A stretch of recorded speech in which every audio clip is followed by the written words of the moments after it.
Well,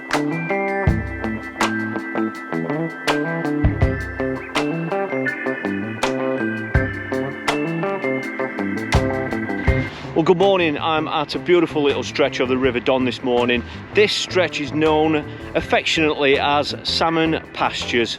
Now, I was going to fish much further upstream today, but as you can see here, we've got some rapids here. So this is very, very shallow water, but once you get to here, look how it goes much steadier there. It obviously must just get deeper here. And then as we go around this bend for a few hundred meters round to the left, it's a really steady glide. It's ideal for float fishing, but I'm not doing that today. I will return to do that another day. I'm just going to fish with a bomb. And what I'm going to do is I'm going to set off here at the start of this long glide, and then I'm going to work my way downstream, down to the right, when I'm hoping we might catch one or two fish. Well, this is a lovely hole to start in. As you can see, it gets a little bit deeper here. This is slight water on the inside here, but the main flow is running right down there. So this gives me loads of room to work my way down with the bomb. It does get steadier down there to the left. I'll be working my way down there in a moment. But I'm going to have a few casts here just to see if there's any fish lurking in this slightly deeper water.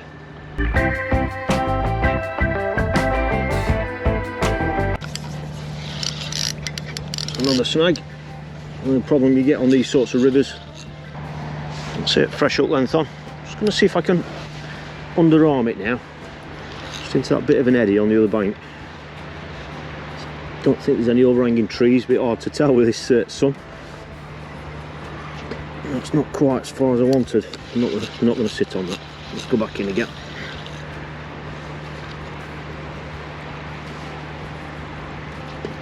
That's just on the edge of it. I would have wanted to. That's really, the flow's really picked up there. The flow's much stronger there than what I thought. I've got a feeling that might be snagged up. Yeah, it was caught on something, but thankfully it's pull free. Just check the bait.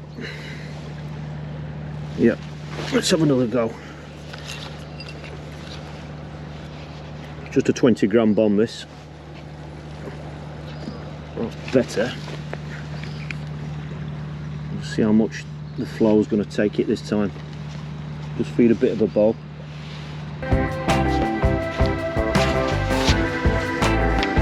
I'm really surprised we didn't get any signs there at all, nothing.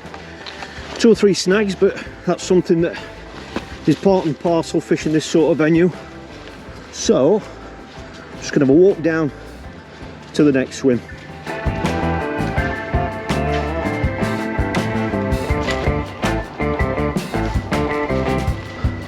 Well, this bit is just the back end of the same swim that I was in previously. A little bit jungle warfare again, trying to get in, but this is the back end of it, just before it really shallows up there to a bit of a rapidy type of area just there. So just going to go in this last bit of a glide here. Should be able to net any fish if we get any. It's not too high up here.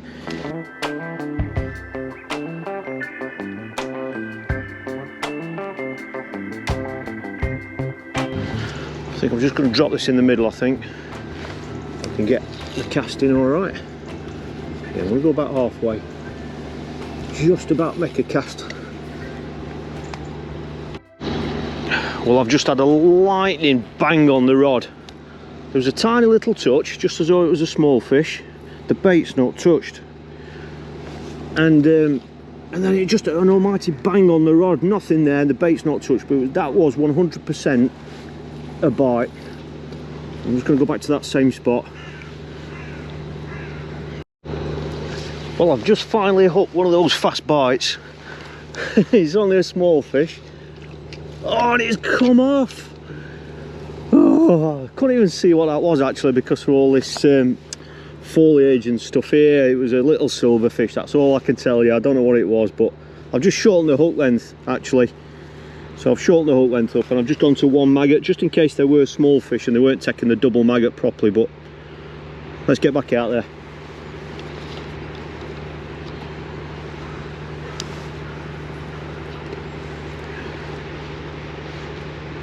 We're back in the same spot and we've got another one. Not a big fish, but I'm dying to know what they are. Let's have a look. Can we swing him? No, let's net him. Let's try and make sure.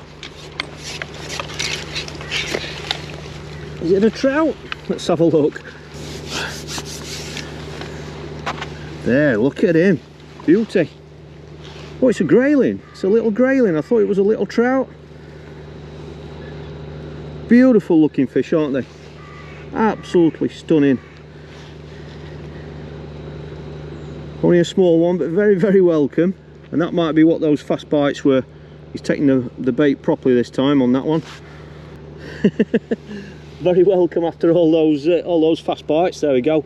He's got his fin up for you. Beautiful fish. Maybe that explains those fast bites.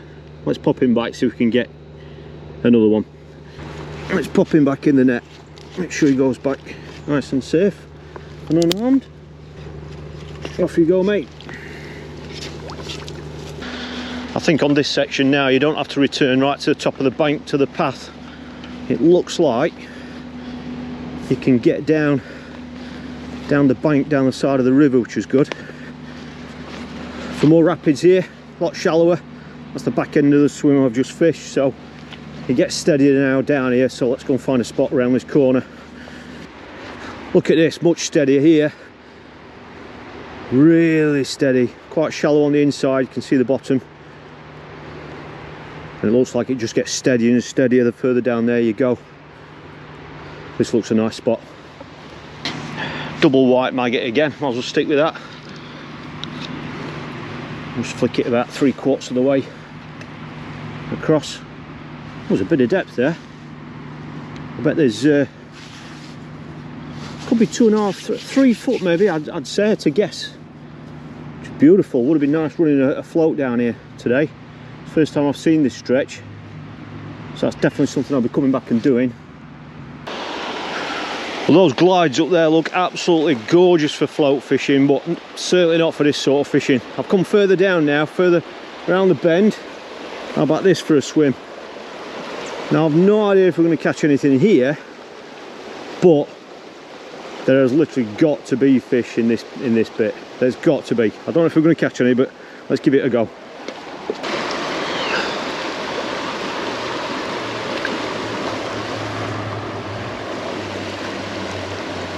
A bit of depth there, which is good. I felt, 3 or 4 foot.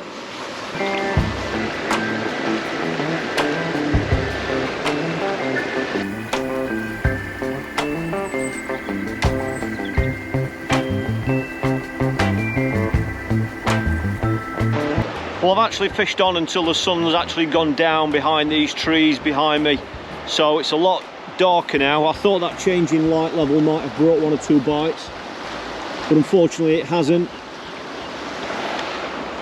This stretch here is definitely more suited to float fishing. I hadn't seen this stretch before, but now I've seen it, I know what to expect. So I'm sure there are lots more fish here that are willing to feed. So I'm going to come back tomorrow morning and I'm going to bring the float fishing tackle with me, and I'm going to target those long, steady, slightly shallow, straight parts of the river where you've got a nice run through, and I'm sure we're going to find a few fish. So I'll see you in the morning.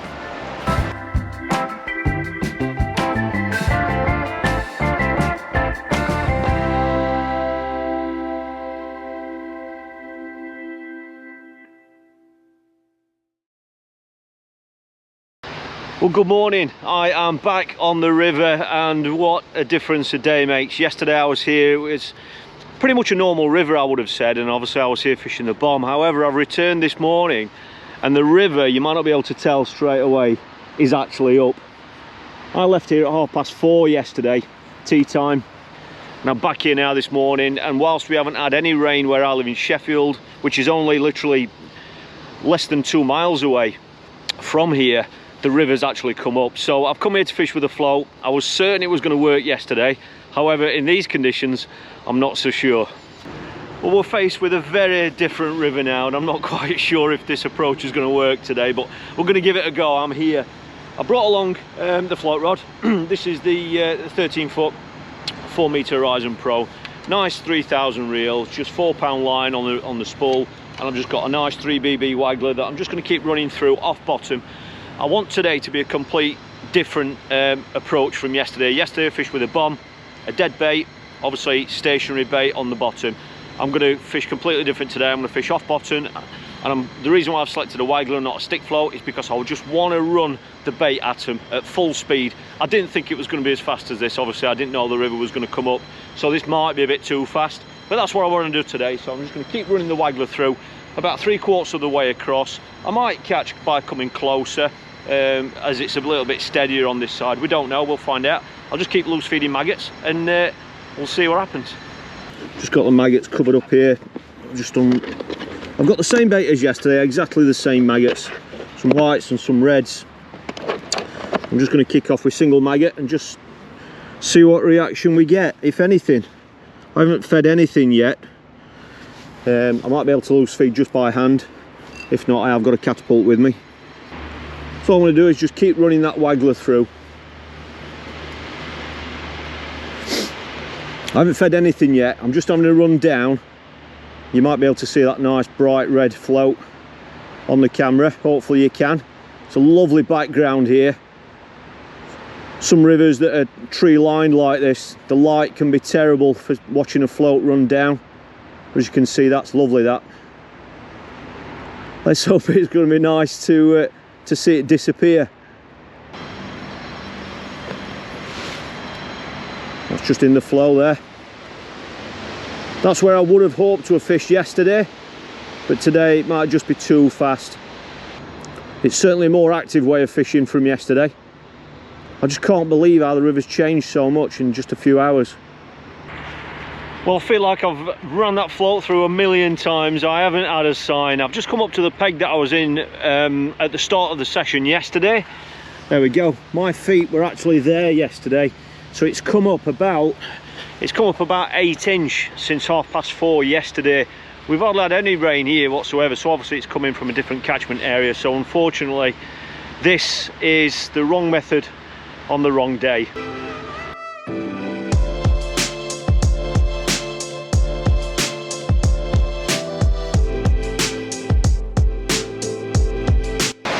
Well, it's 5 days since I've actually got a chance to get on the river, and in those 5 days we've had 2 days of snow and 3 days of rain. Today has been the heaviest, and it's completely transformed the river. This is the spot that I fished with the bomb. That's where we fished that big eddy just there.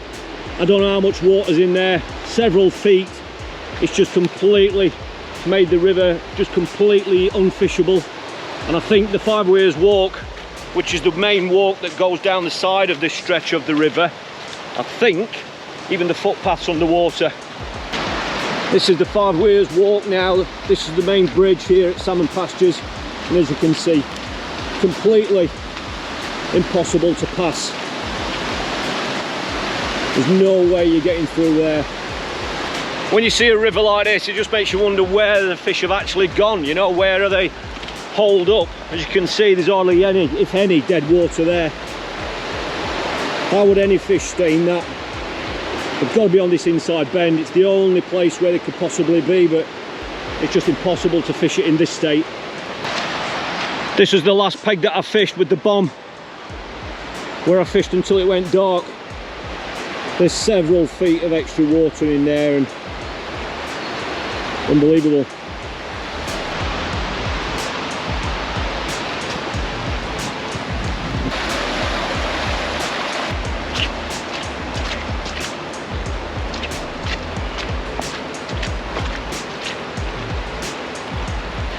This is that lovely, nice, shallow glide where I wanted to fish with a float.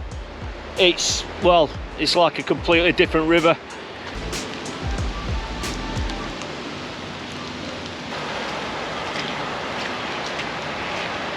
Well, this is the swim where I kicked off my campaign. Completely different. You can see the top of a tree there. I was actually sat at the base of that tree, sat on the bank, just fishing in that little slack with the bomb. You probably remember it. Just a little slack there, but as you can see, it's completely different now. Well, they've actually forecast 3 more days of rain this week, so it could be a couple of weeks before this river's even going to be ready to tackle again, which is really disappointing. But I can keep my eye on it. Hopefully the rain's going to stop and it'll just give the river a chance to recover.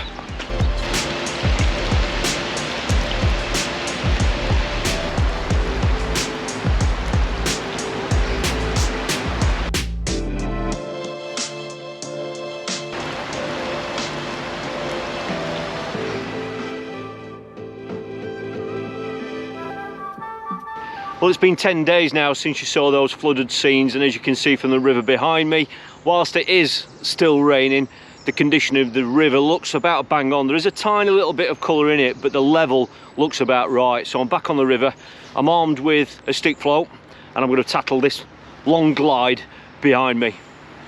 So all I've got this time is 13 foot. I've got the Horizon Pro Waggler again, but I've actually got it armed with just a 4No. stick float. Really simple, that's it, 4No. It's only shallow here. And what I've done is I've only put one No. 8 shot actually down the rig, and that's because I don't really know, whilst it isn't deep, I don't know what kind of fish we're after, to be honest. It could be trout and grayling. I don't know if there are any other fish there, but by just having one No. 8 there, it means that when I slow the float down or hold it back, it means it's going to rise right the way up, really high up. So it just means I'm covering more of the swim. I've got a size 16 hook on, and I'm just going to kick off with single maggot, just to see what's there. It's an old 12 hook length.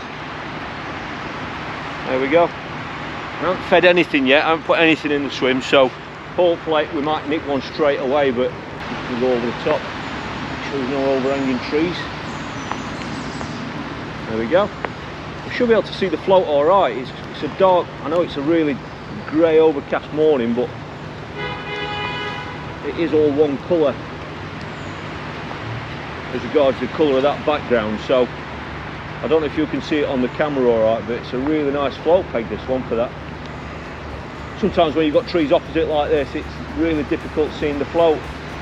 Might be different again in summer. I've just got that set at about 2.5 foot.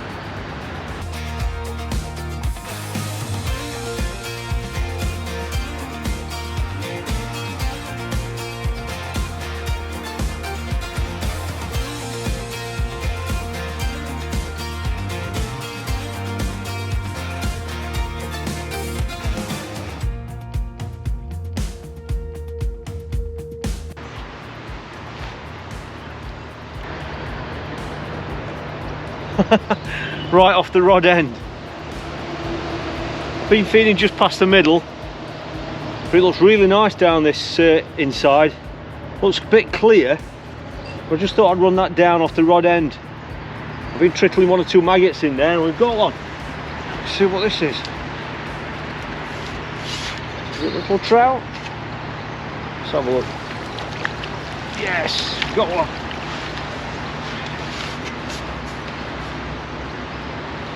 No, it's a grayling. The hook's come out in the net.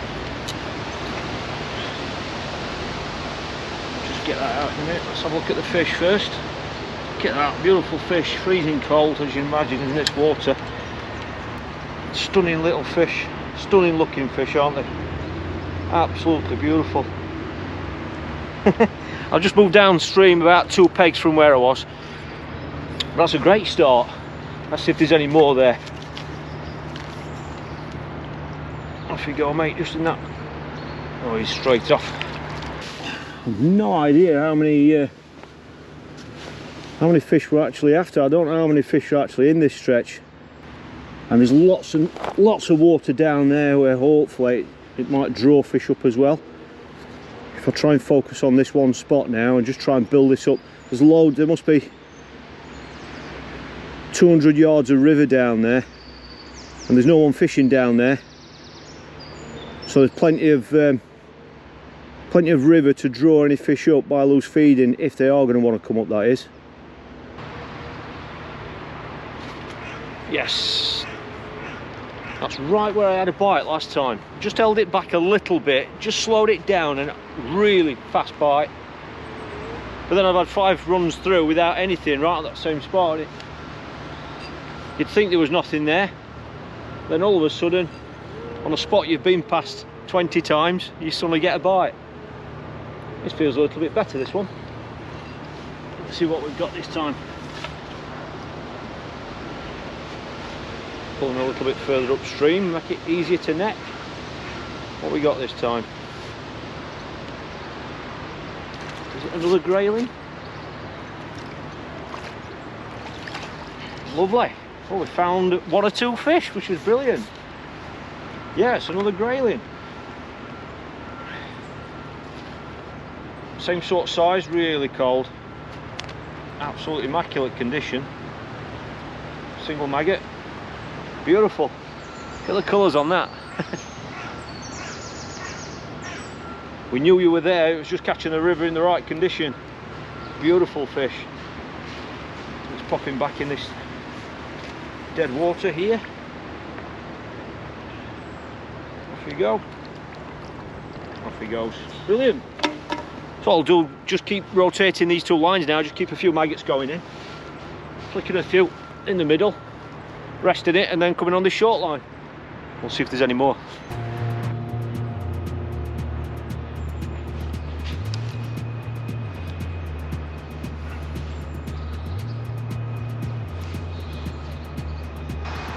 Well, it just shows you, I've just gone past that line of feed where I'm actually feeding. I've gone about a metre off that other bank, which is about a metre or so past where I've been loose feeding.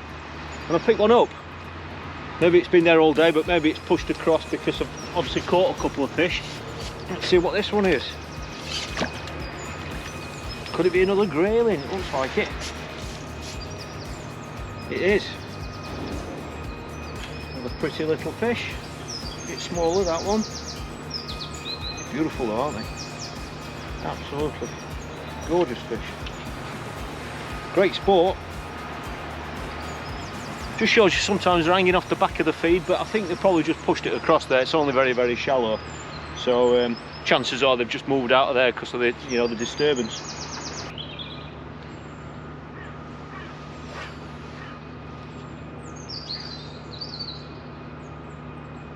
I've just had probably the longest trot of the day. I've been amazed that I haven't caught any fish right at the bottom end of the swim, and I've just had a bite out of the blue and I've got another one. So whether the fish have dropped down or whether it's just picking up random fish from different spots, I don't know. Another little fish. Let's see what this one is. It's another grayling. They're all like peas in a pod. Same sort of size.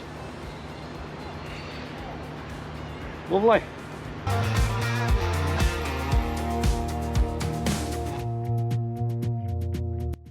Well, this little bit of a challenge to keep me going through lockdown has been a little bit more testing than what I thought, but we've ended up catching the river on the right day and we've caught a few fish. So I really hope this has helped relieve a little bit of lockdown boredom for you. Matches and match fishing resumes at the end of March, so I will be going back to some of the other videos that you're probably more familiar with, but I've got loads more session videos like this coming in right here onto this channel from a wide variety of venues all over the country. So if you don't want to miss out on those, please hit subscribe and don't forget to give this video a thumbs up if you've enjoyed it. So thanks for watching, and I really look forward to seeing you next time.